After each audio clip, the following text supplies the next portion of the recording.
ಜಿಲ್ಲೆಯ head quarters ಅಲ್ಲೂ ಕೂಡ ಏನು ಕಾಶ್ಮೀರದಲ್ಲಿ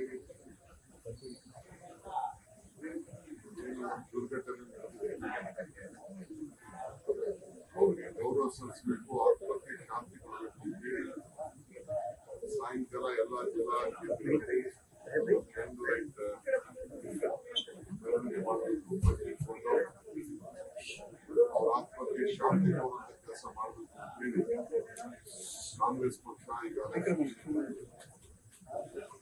ಎಲ್ಲರೂ ಕೂಡ ಮೆಸೇಜ್ ಕೊಟ್ಟಿದ್ದೇನೆ. ಆ ಪ್ರಕಾರ ಎಲ್ಲರೂ ಕೂಡ ಈ ಸಂದರ್ಭದಲ್ಲಿ ಮಾಡಬೇಕು. ತೀವ್ರವಾಗಿ ಕಾಂಗ್ರೆಸ್ ಪಕ್ಷ ಖಂಡಿಸ್ತದೆ. ಸರ್ಕಾರ, ಕೇಂದ್ರ ಸರ್ಕಾರ ತೆಗೆದುಕೊಂಡಂತ ಎಲ್ಲ ಕ್ರಮದ ಬಗ್ಗೆ ನಮ್ಮ ಪಕ್ಷ ನಾವು ಈ ದೇಶದ ಐಕ್ಯತೆ, ಸಮಗ್ರತೆ ಮತ್ತು ಶಾಂತಿಯನ್ನು ಕಾಪಾಡಲಿಕ್ಕೆ ಎಲ್ಲ ಸಹಕಾರವನ್ನು ಕೊಡಲಿಕ್ಕೆ ನಾವೆಲ್ಲ ನಮ್ಮ ಪಕ್ಷ ಬದ್ಧವಾಗಿದೆ. ಇದನ್ನು ತಿಳಿಸಲಿಕ್ಕೆ ಬಯಸ್ತೇನೆ. ಎರಡನೇದು, ಇವತ್ತು ನಾನು ಯೂತ್ ಕಾಂಗ್ರೆಸ್ ಒಂದು ಟ್ರೈನಿಂಗ್ ಕ್ಯಾಂಪ್ ನಡೀತಾರೆ, ಅದರಲ್ಲಿ ನಾನು ಪಾರ್ಟಿಸಿಪೇಟ್ ಮಾಡ್ತಾ ಇದ್ದೀನಿ. ಜೊತೆಗೆ ಟಿಆರ್ಎಸ್ ನಲ್ಲಿ ಕಾವೇರಿ ಆರತಿ ಮಾಡಲಿಕ್ಕೆ ಈಗಾಗಲೇ ನಿನ್ನೆ ಕ್ಯಾಬಿನೆಟ್ ಅಲ್ಲಿ ಸುಮಾರು 98 ಕೋಟಿ ರೂಪಾಯಿ ಮೀಸಲಾಗಿದೆ.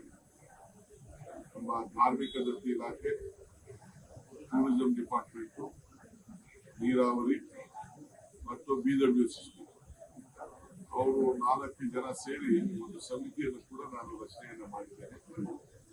ನಾನು ಫೈನಲ್ ಸ್ಪಾಟ್ ಎಲ್ಲಿ ಮಾಡಬೇಕು, ಯಾವ ರೀತಿ ಮಾಡಬೇಕು ಅಂತ ಹೇಳಿ ಒಂದು ಮೀಟಿಂಗ್ ಕೂಡ ನಾನು ಮಾಡಿದ್ದೇನೆ. ಸೊ ಅವ್ರಿಗೆಲ್ಲ ಈಗ ತೋರಿಸಲಿಕ್ಕೆ ಜಾಗಗಳನ್ನ ಎಲ್ಲೆಲ್ಲಿ ಮಾಡಬೇಕು ಅಂತ ಅವ್ರ 2-3 ಆಪ್ಷನ್ಸ್ ರೆಡಿ ಮಾಡಿದ್ರು. ಫೈನಲೈಸ್ ಮಾಡಲಿಕ್ಕೆ ನಾನು ಹೋಗ್ತೀನಿ. ಸರ್, ಈಗ ಕಾಶ್ಮೀರ ಘಟನೆಯಲ್ಲಿ ಕೇಂದ್ರ ಭದ್ರತಾ ವೈಫಲ್ಯನ ಒಪ್ಪಿಕೊಂಡಿದೆ ಅಂತ ಹೇಳಿ ನಾನು ಅದನ್ನ ಎಲ್ಲ ಕಂಪ್ಲೀಟ್ ಕಾವೇರಿ ಆಪ್ತಿಗೆ ಸಿದ್ಧತೆಯನ್ನ ನಾನು ಮಾಡ್ಕೊಳ್ತಾ ಇದ್ದೀನಿ. ಮತ್ತು ಈಗಾಗಲೇ ದಸರಾಗೆ ಒಂದು ವಿಶೇಷವಾಗಿ ಆಡ್ ಮಾಡಬೇಕು, ಸ್ವಲ್ಪ ವಿನೂತನವಾಗಿ ಸ್ವಲ್ಪ ಆಲ್ಟ್ರೇಷನ್ ಮಾಡಬೇಕು, ಹಳೆ ಪದ್ಧತಿಗಳನ್ನ ಸ್ವಲ್ಪ ಚೇಂಜ್ ಮಾಡಬೇಕು, ಹೊಸ ಜನರೇಷನ್ಗೆ ಅಂತೇಳಿ ಕೂಡ ಸಲಹೆ ಕೊಟ್ಟಿದ್ದಾರೆ.